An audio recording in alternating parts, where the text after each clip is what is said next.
샬롬, 지난밤 평안하셨습니까? 오늘은 2023년 12월 8일 금요일입니다. 벌써 한 주간이 다 지나갔는데요. 이번 한 주간도 수고 많이 하셨습니다. 주 안에서 평안하고 은혜로운 주말 맞이하시기를 바랍니다. 지난 이틀간의 말씀을 통하여 우리가 주님을 닮아가려면 무엇을 버려야 하고 무엇을 취해야 하는지에 대해서 살펴보았습니다. 총 10가지의 버려야 할 것이 존재했는데 그것은 음란과 부정과 사욕과 악한 정욕과 탐심입니다. 그리고 분함과 노여움과 악의와 비방과 부끄러운 말입니다. 이 모든 죄들은 무절제한 욕망으로 인하여 짓는 죄들입니다. 우리는 주님을 닮기 위하여 이러한 죄들을 최대한 멀리 하고 끊어 버려야 합니다. 반면에 우리가 주님을 닮아가기 위해서는 다음 3가지의 옷을 취해야 합니다. 첫째는 용서의 옷, 둘째는 감사의 옷, 셋째는 말씀의 옷입니다. 용서와 감사와 말씀의 옷으로 충만할 때 우리는 주님을 닮아가는 새로운 삶을 살게 될 것입니다. 오늘의 본문은 우리 성도들이 가정과 일터에서 어떻게 살아야 하는지에 대해서 말씀하고 있습니다. 가정은 교회의 기본 단위입니다. 사회의 기본 단위입니다. 가정이 무너질 때 교회도 무너지고 가정이 무너질 때 사회도 무너집니다. 따라서 가정이 가장 중요합니다. 가정이 평안해야 모든 것이 평안합니다. 그러므로 사탄의 가장 중요한 전략 중에 하나가 바로 가정의 파괴입니다. 지금도 사탄은 우리의 가정과 일터를 무너뜨리기 위해 우리를 공격하고 있습니다. 골로새서가 쓰여지던 당시도 마찬가지였습니다. 영지주의 이단자들은 세상에 대한 이분법적인 판단으로 한쪽에서는 모든 부부관계를 죄악시하고 또 한쪽에서는 모든 남녀 간의 육체적인 관계를 허용했던 것입니다. 이것은 둘 다 문제입니다. 또한 우리 성도들에게는 교회의 일만 거룩한 것이 아니라 세상에 나가 일하는 우리의 모든 삶의 현장이 거룩합니다. 그래서 종교개혁자 칼뱅은 이렇게 말했습니다. 모든 직업이 성직이다. 모든 직업이 성직이다. 한 손에는 성경을, 한 손에는 신문을 들어라. 이렇게 말했습니다. 오늘 본문에 나오는 교훈의 순서는 제일 먼저는 부부 간의 관계, 두 번째로는 부모, 자식 간의 관계, 그리고 마지막 3번째로는 주인과 종의 관계입니다. 한 가지씩 살펴보겠습니다. 제일 먼저 부부 간의 관계입니다. 18절, 19절 말씀입니다. 아내들아, 남편에게 복종하라. 이는 주 안에서 마땅하니라. 남편들아, 아내를 사랑하며 괴롭게 하지 말라. 아내가 남편에게 해야 할 것은 딱 한 가지입니다. 복종. 하지만 이 복종이라는 말은 주인과 종 사이에서만 가능합니다. 이 복종이라는 말은 순종보다도 더 일방적인 명령입니다. 따라서 바울이 말하는 복종은 무조건적인 명령, 일방적인 명령이 아니라 상호 복종입니다. 상호 복종. 즉, 아내는 남편은 아내를 서로 주인으로 여기며 서로에게 복종해야 한다는 것입니다. 바울은 에베소서 5장에서도 교회 안의 성도들은 서로에게 상호 복종해야 한다고 말합니다. 범사의 우리 주 예수 그리스도의 이름으로 항상 아버지 하나님께 감사하며 그리스도를 경외함으로 피차 복종하라. 즉, 나의 남편도 나의 아내도 교회의 성도이므로 자기 남편과 아내를 교회의 성도를 대하듯 피차 복종해야 한다는 것입니다. 뿐만 아니라 남편은 아내를 괴롭게 하지 말아야 합니다. 어떻게 하는 것이 괴롭게 하는 것일까요? 여기서 괴롭게 하다의 단어 피크라이노는 날카로운 칼로 고통을 준다는 뜻입니다. 다시 말해 날카로운 말로써 아내의 마음을 아프게 하지 말라는 뜻입니다. 두 번째는 부모와 자식과의 관계입니다. 20절, 21절. 자녀들아, 모든 일에 부모에게 순종하라. 이는 주 안에서 기쁘게 하는 것이니라. 아비들아, 너희 자녀를 노엽게 하지 말지니 낙심할까 함이라. 이처럼 자녀는 부모에게 순종해야 하며 부모는 자녀를 노엽게 하지 말아야 합니다. 이것은 십계명에도 나오는 하나님의 뜻입니다. 신명기 5장 16절.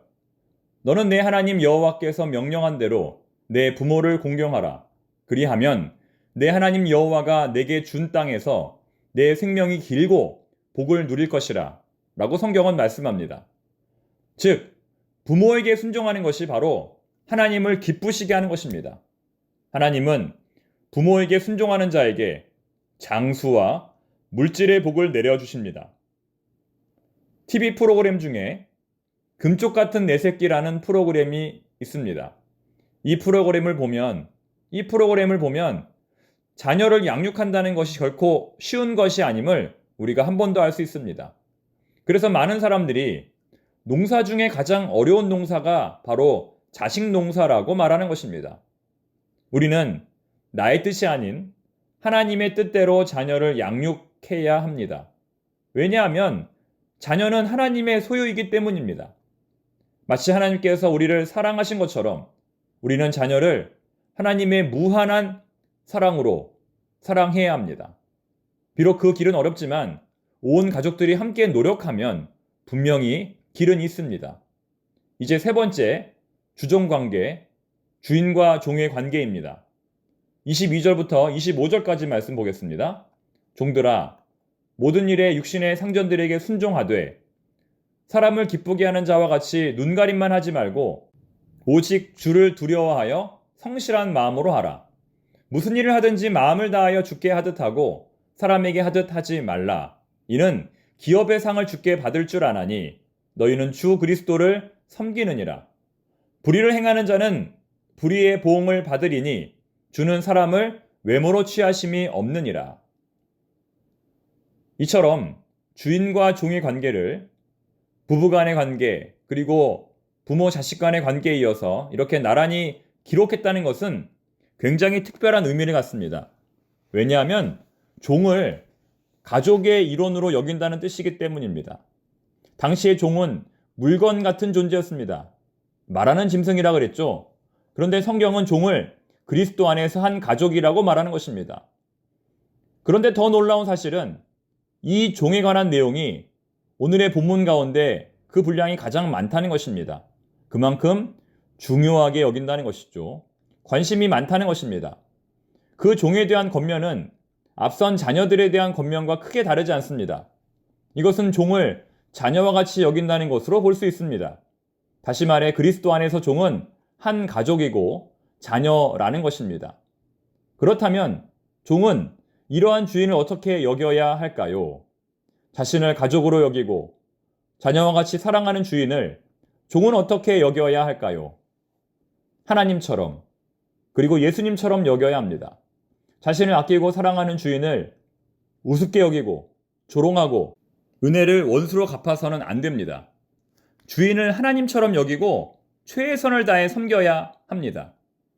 주인이 볼 때만 일하고 주인이 안 볼 때는 일하지 않는 사람이 아니라 주인이 있든지 없든지, 주인이 보든지 안 보든지 항상 같은 자세로 일해야 합니다. 주인을 기쁘게 하는 것이 곧 하나님을 기쁘시게 하는 것입니다. 무슨 일을 하든지 마음을 다하여 주께 하듯 하고 사람에게 하듯 하지 말라. 이처럼 하나님께 충성하는 사람은 사람에게도 충성합니다. 어떻게 우리가 사람에게 충성할 수 있느냐? 하나님께만 충성해야지가 아니라 보이는 사람에게 충성하는 사람이 보이지 않는 하나님에게도 충성할 수 있는 것입니다. 사랑하는 교우 여러분, 지금 여러분들이 충성해야 할 사람은 누가 있습니까? 지금 여러분들이 최선을 다해 섬겨야 할 사람은 누가 있습니까? 무슨 일을 하든지 마음을 다하여 주께 하듯 하고 사람에게 하듯 하지 말라. 겸손한 마음으로 모든 삶의 자리에서 최선을 다하는 우리 모두가 될 수 있기를 바랍니다. 기도하겠습니다. 하나님 아버지, 이번 한 주간도 저희들을 눈동자와 같이 지켜주심에 감사를 드립니다. 오늘 하루도 무슨 일을 하든지 주님께 하듯 최선을 다하는 하루가 되게 하옵소서. 예수님의 이름으로 기도드립니다. 아멘.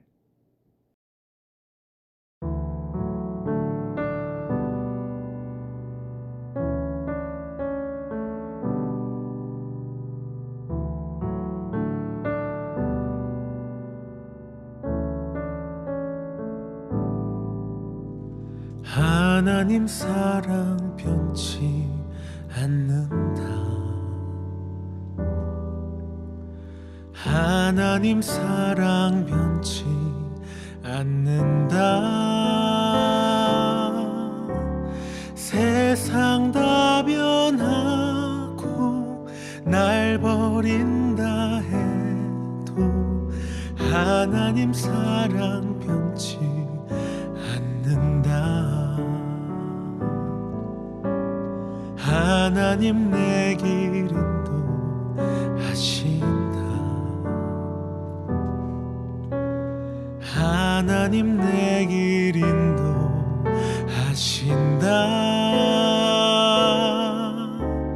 나의 가는 길 다 주님께 있으니 하나님 내 길 인도하신다.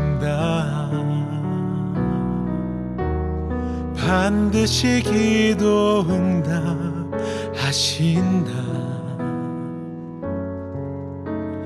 반드시 기도 응답하신다.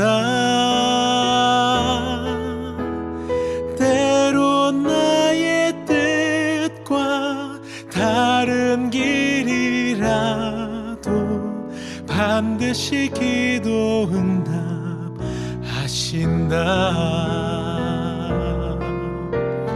하늘의 것을 구하면 산다.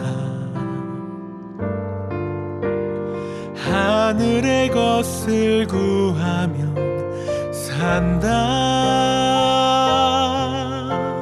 세상 헛된 것에 소망 두지 말고 하늘의 것을 구하면 산다.